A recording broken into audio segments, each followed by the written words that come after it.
Magic Maker, we are going to talk about a topic that I know is on many of your minds. And it is, how do we get this weight off?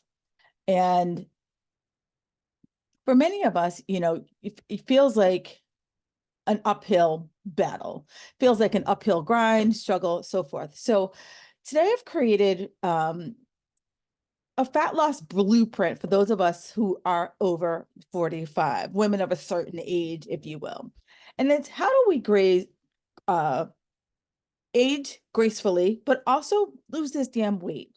And it really starts by using a nuanced approach. Let's be honest. We all grew up in the age of dieting.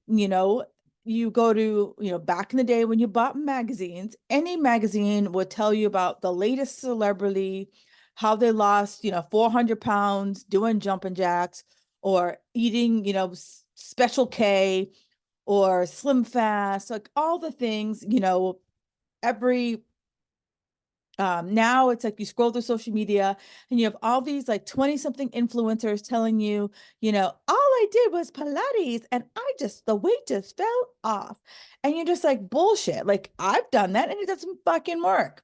So the days of crash dieting, the days of extreme workouts, those are gone. Right. So here's where the challenge is. I'm challenging you to find a way to do a holistic strategy that respects your body and fosters sustainability.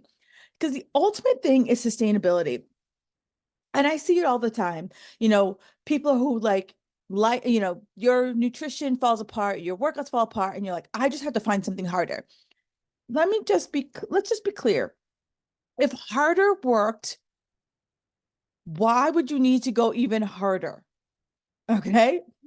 And so today I'm going to talk about the pillars of our fat loss blueprint. And it's nutrition, strength, sleep, and stress management, right? Those are the four pillars that if we, turn the dials in the right direction, tweak those dials, that's what's going to really give us our biggest bang for our buck. And I, you know, I see so many people chasing what I call pebbles. And I've used this analogy before, and it's a great analogy because it's really visual. So I want you to picture a vase, right? A glass vase so we can see through it. Picture a glass vase. And on the bottom of and there's multiple ways I can take this vase and fill it up. I can take the small rocks and I can fill it up, and I need a shit ton of small rocks to fill it up, right? Or I could take big rocks and fill up this vase. And for many of us, we're chasing pebbles. And what I mean by pebbles, Kim, what should my post workout meal look like? Kim, what's the difference between kale and cauliflower? What's the better choice? Kim, going vegan, keto, or intermittent fasting. While all of those have some merit and measure to weight loss, if I'm not holding true to these four pillars, that shit don't matter. Sorry if I hurt your feelings. But I want to hurt your feelings because I want you to stop chasing the bullshit and start really diving into the things that are actually going to move the needle. And I want you to think about when I say move the needle, remember back in the day before you just pushed a button and the radio station came on and you had to literally tune the dial. And depending on if you were driving, I live in Boston and I grew up in New York, and you would get to like a certain distance from Boston and the radio station would get a little fuzzy and you would have to do your best to try to keep that station as long as possible because your jam was on and you just waited 2 hours for your jam to come on. Kids don't understand those days. The on-demand music, my goodness, they do not understand our pain. So yeah, so this is what nuance is coming to, right? So the first place, nutrition. Nutrition, if we can master nutrition, oh dang, you would be light years ahead. It is the bedrock of our health journey. And it's the one that causes us the most challenge because, you know, I hear this analogy a lot, and I know it's not the best analogy, but I think many of you can understand it. Food is just something we need. You know, you can't live without food and water. And if you can't, holler at your girl. I want to meet you because you are an anomaly. But for most people, we need some food and some water to live. Now, for most people, if I said stop drinking alcohol, easy, not easy, but that's something that you don't need alcohol to live. And so for many people, it's easy to take alcohol and remove it from your life. I can't take food away from you. I can't take water away from you because you'll die. And so it becomes a challenge just for us to kind of, again, get into the nuances of the nutrition. And it's not just about counting calories or counting macros or following some diet. It's how does our bodies feel nourished? How do you find the right balance of proteins, fats, carbs? How do you find the right balance of just overall food? Because everyone's body is unique. And some people function better if they have more carbs in their system. Some people function better if they have more protein. Some people function if they have more fat in their body. And it just depends on how you feel when you have, more or less of something in your body versus this, typical blanket, I must pull everything from my diet, primarily carbs. And I'll be honest with you, you need carbs. Carbs are your energy source, and when I say energy, I'm saying energy to live. Blink your eyes, get your ass out of bed, brush your teeth. You need that energy, and it comes from carbs. And it's just a matter of taking the time to figure out what is that tipping point, right? So I want you to picture um a scale, and it's like it's like one of those old school like seesaw type scales, and you're trying to find that right seesaw point where you're having just enough carb that your body's like, yeah, this feels good, versus having the like, ooh, that's too much, and the weight starts to add on. And that's a nuance game. And I know it, for many of you, you want me to tell you, have 2 ounces of this, 5 ounces of this, and you'll be all set. Unfortunately, we have to experiment, right? We have to kiss a bunch of frogs sometimes to get to that point. But it's understanding that you're unique, understanding how to fuel your body so that you can sustain long-term weight loss, right? So you're not feeling like you're always constantly, season after season, or, after the holidays or after the summer, always in that kind of, cranking of that reboot cycle. So it's really important that we listen to our body and start to get, I know intuitive eating has its place, but the big thing most people ignore is what our bodies tell us. And I had a woman on the podcast probably 2 or 3 years ago, and she talked about, if I can't listen to my body whisper, how am I going to hear it scream? And many of you, your body is screaming. Cravings are screaming. Not sleeping is screaming. That is something is off. And 9 times out of 10, if we start with looking at our nutrition, we will realize that many of us are grossly under eating or grossly overeating, right? I find that it's really hard to find those people right in the middle, myself included, right? I just, and I did a whole podcast talking all about, my project to find my own maintenance at this stage in my nutrition career. So let's talk strength training. It is the secret weapon for fat loss. Like, building lean muscle is paramount for you, especially ladies over 35. You are losing anywhere from 3 to 5% of your muscle for every decade after 35. Once you hit in your 50s to 60s, that can accelerate to almost 8% of your body fat. I'm sorry, 8% of your entire muscle mass if you are not strength training. So the big thing with strength training is trying to, again, go back to that, that scale seesaw analogy, doing your best to, like, even out what is biologically happening. And, no one can really change that. It's a biological thing. And, I'm sure there's somebody in a lab somewhere working on that. But for now, all you got to do is lift some weights, heavy weights. And heavy is relative. People are like, well, how heavy is heavy? Heavy is relative to you. And for many of you, it's lifting the last 2 to 3 reps feel challenging but doable, right? So if I'm doing 10 reps, rep 7, 7, 8, 9, 10 feel like, yep, it feels heavy, but I can do it with good form. Maybe 8, 9, 10 feel that way, but it's finding that heavy and being consistent with increasing that weight load. Building lean muscle boosts your metabolism because the more muscle I have on my body, the higher my basal metabolic rate. And that's basically the amount of calories my body burns just blinking my eyes, laying in bed, absolutely doing nothing.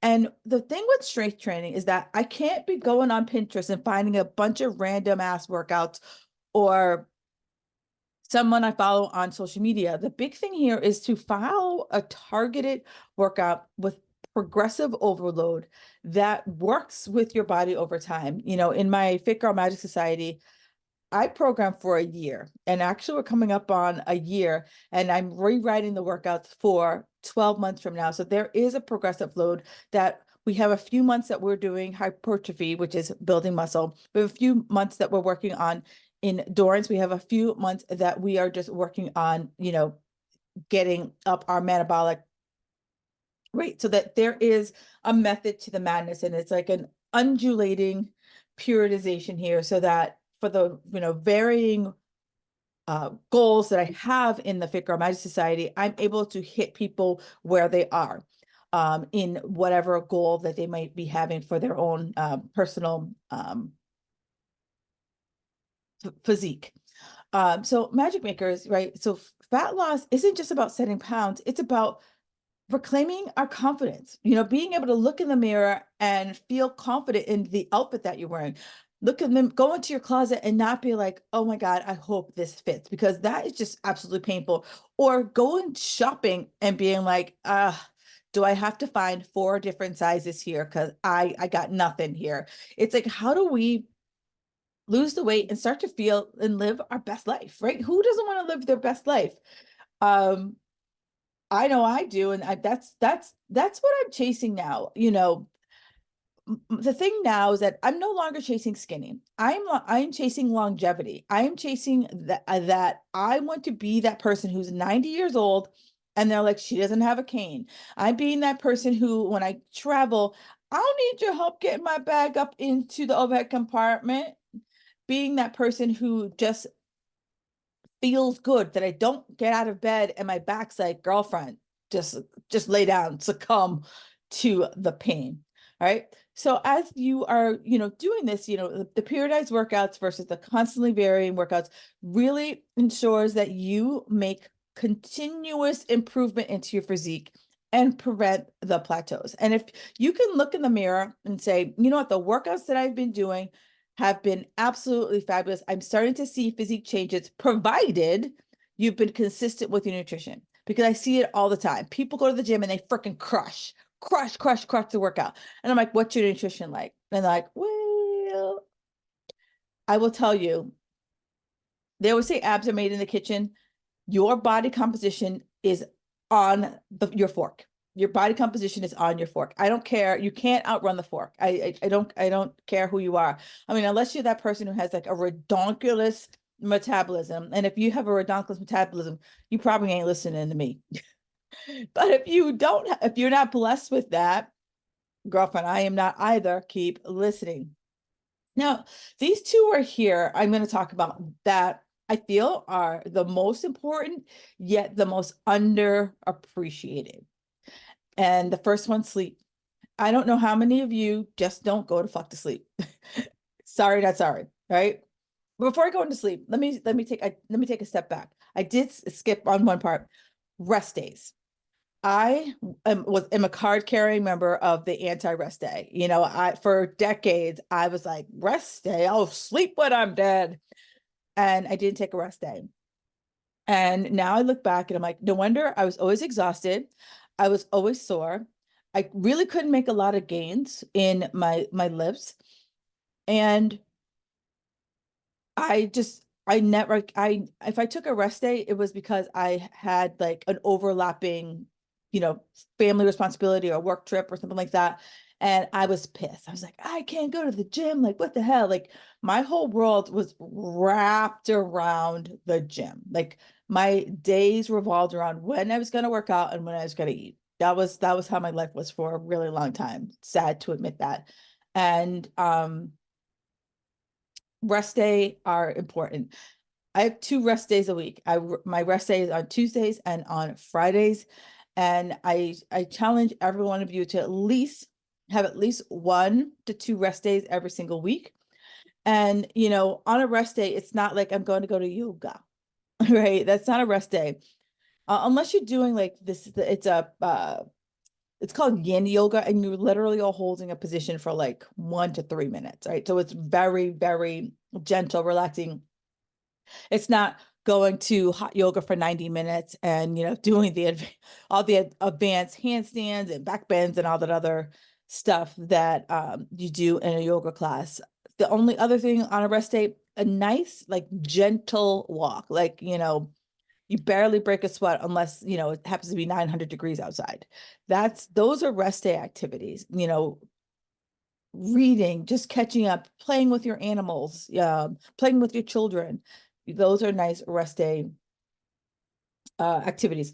So with that said, sleep. Sleep is, like I said, the unsung hero of weight loss. And so many of you sleep on sleep, right? So many of you skimp on sleep, and it's your body's way of optimizing all the natural processes.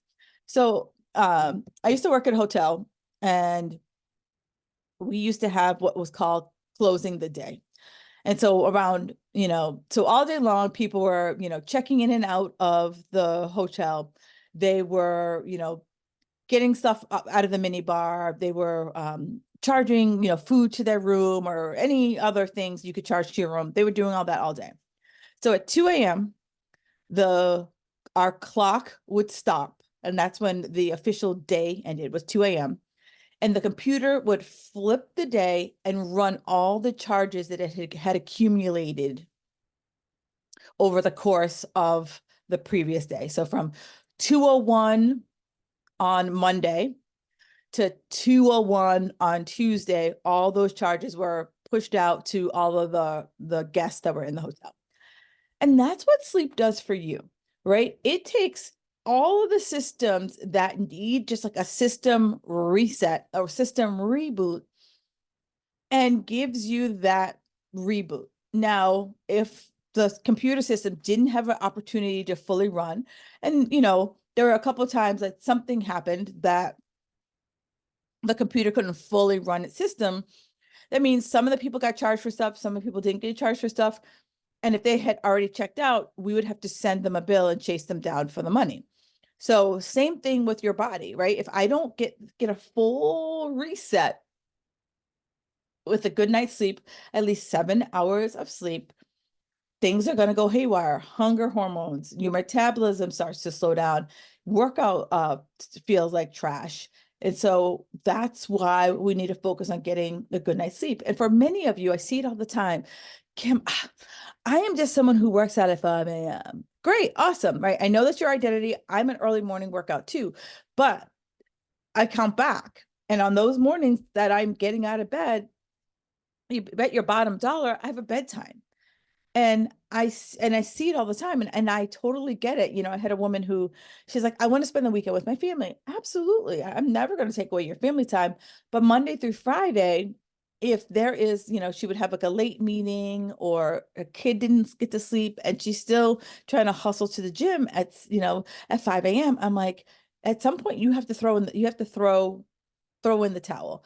And if you know that you're only going to get 4 or 5 hours of sleep, you got to tell yourself, you know what? I'm better served sleeping in bed. I'm better served sleeping in bed, and maybe my workout isn't going to look like the way I thought it was going to look like. It's going to look a little different, but I'm going to soothe my soul by getting a good night's sleep. Because I want you to think about, like, when you don't get a good night's sleep. When I don't get a good night's sleep, one, I'm hunger horror all day long. I'm like a bottomless pit. Two, I am like a coffee junkie. I can usually get by with 2 cups of coffee, but on nights when I sleep like trash, I am like 3, 4, 5 cups of coffee, which I know is not serving me well. So how do I get a good night's sleep? I think I've beat you over the head with about the importance of getting a good night's sleep. I hope so.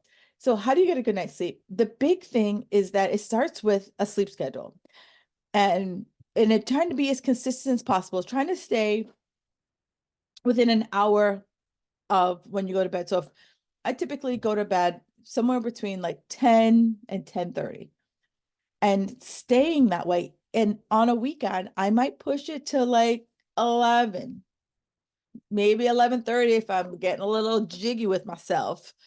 But I don't have that kind of life anymore, right? So from time to time, probably once every 3 or 4 months, I have a late night. But for the most part, I'm in bed by 11 at the latest on weekends. So I want you to think about, what does your sleep schedule look like? Are you creating a restful environment? I've had multiple sleep experts on this show, and everyone talks about, your bedroom is nothing more than sex and sleep. Right? That's it. And I know that it might surprise many of you. I don't have a TV in my bedroom. It started out with my husband and I, when we first started living together. We lived in this really small apartment, and we didn't have space in our bedroom for a TV, so we didn't have one. Then we're like, that was kind of nice. So then I was like, yeah, that's kind of nice. So then we moved, and then we're like, yeah, we didn't really have a space again for our TV. So we're like, yeah, we live with it, we live without it for all these years. Let's not do it again. And then we moved again. We're like, yeah, we're just those people who don't have a TV in our bedroom. And so it's just, now it's our thing. And it's not, I'm not saying it to be like I'm better than you. I'm saying it just like, perhaps if, I don't know, maybe we would be having a different conversation if our first apartment together allowed for us to have a TV. But right now it kind of works out that I don't, because if not, it's really easy to just lay in bed and pass out until, the last binge, that whatever your show that you're binging. And then also avoiding heavy meals and alcohol right before you go to bed. Heavy meals makes it hard for your body to kind of like go into chill mode, because it's focusing on digesting your food. And so instead of resting, it's now just trying to focus on digesting, and that means your heart rate doesn't go down. So then you don't get as much of a restful night's sleep. And then also, alcohol is a depressant for women over 45. I don't know if you felt this, but on the nights that I have like 1 or maybe 2 glasses of wine, my sleep is shit. And so for me, I can't drink during the week. It does not serve me. It comes back and bites me in the ass hard during the week. So I'm really mindful of alcohol. I'm also mindful of being very hydrated when I do have alcohol. And then stress management, right? Here's the thing about stress management. Most people think, oh, this is my life. I'm always stressed. I feel we always have periods of time in stress. There's certain stressful seasons in our lives, certain stressful periods at work, stressful periods during in our private life. But the key here is that stress can wreak havoc on your sleep. So it's finding ways to unwind, and it could be anything. It could be as simple as getting an adult coloring book. It could be just sitting in silence. I've shared the story of my friend who literally locks herself in her pantry to hide from her kids. Could be hiding in the bathroom from your kids, but just something that, even if it's 5-10 minutes, just a way to just like, pull the plug from life and just regroup. One of the things that I started doing that, for a long time, I was like, oh, you should try to meditate. And like meditation just did not work for me. But one of the things I did start doing that did work for me was breath work. And I had a whole podcast on breath work. And excuse me, breath work was absolutely fabulous for me, because I felt like it gave me something to do versus like sitting there and like letting your mind go blank. That was very hard for me. But it's crucial, because that, for a lot of people, stress is what keeps you from sleeping. Stress is like cause you to eat more food. And it's time to like figure out how can I just, one, what's stressing me out, right? Like I can go in a whole TED talk about stress, but the biggest thing is just writing down what causes you to feel stressed, what causes you to feel anxious. And especially as a woman over 45, you're perimenopausal, probably postmenopausal, we don't have a lot of progesterone in our bodies right now. And progesterone is that feel good, like chill the hell out hormone that might not be as robust as it was back in the day. So here's the final piece here is accountability, right? We know that accountability helps us stay on track for all of our goals.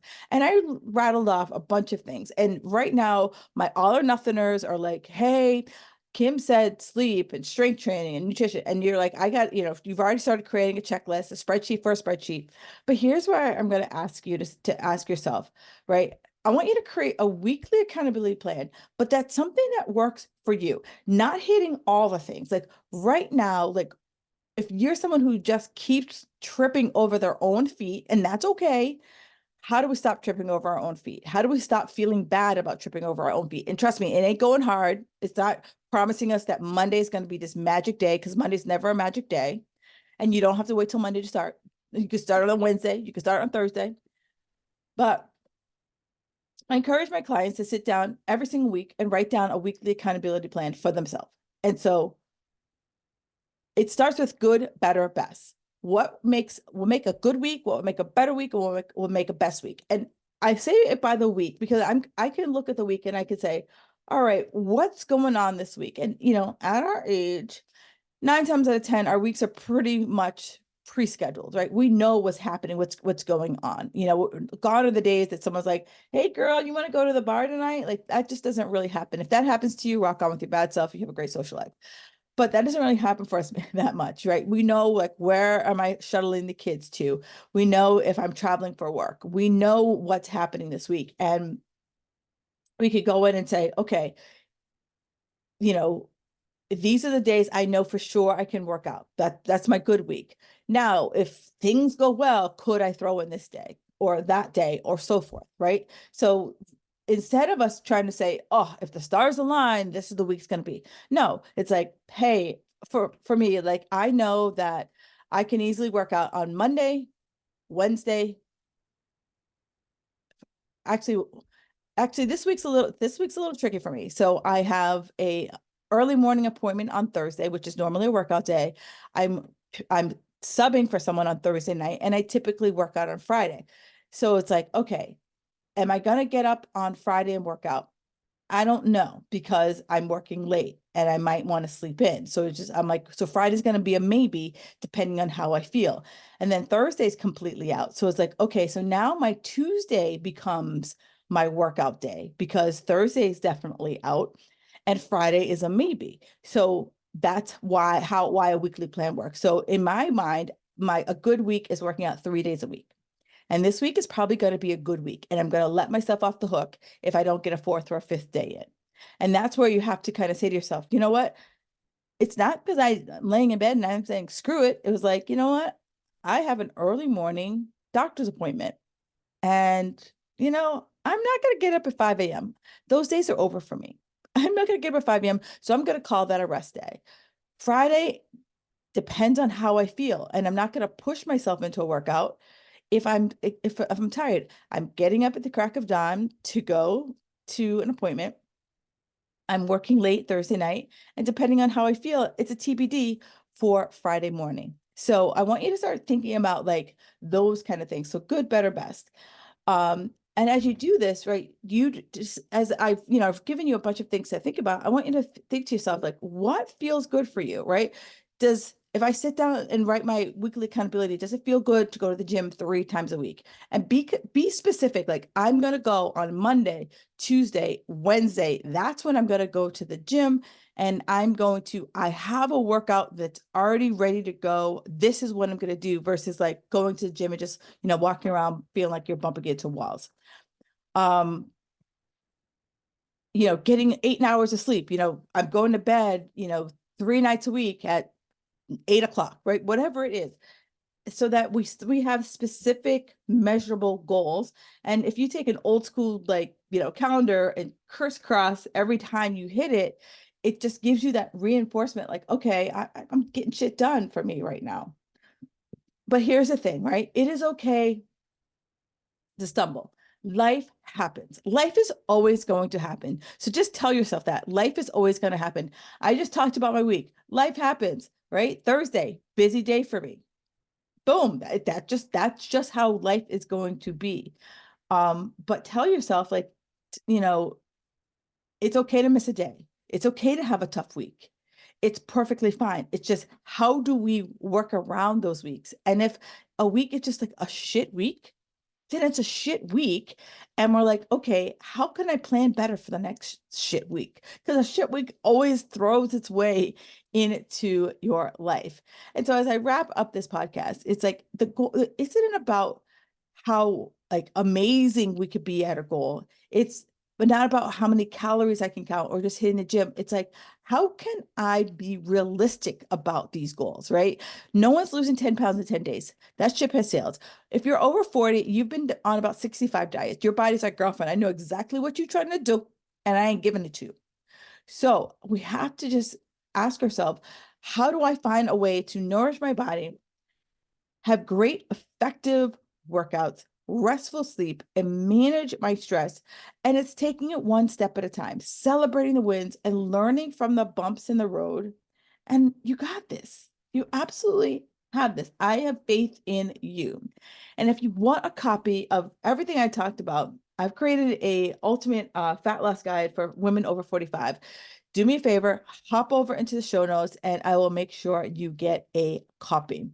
All right, magic makers, enjoy the rest of your day, and I will talk to you next week.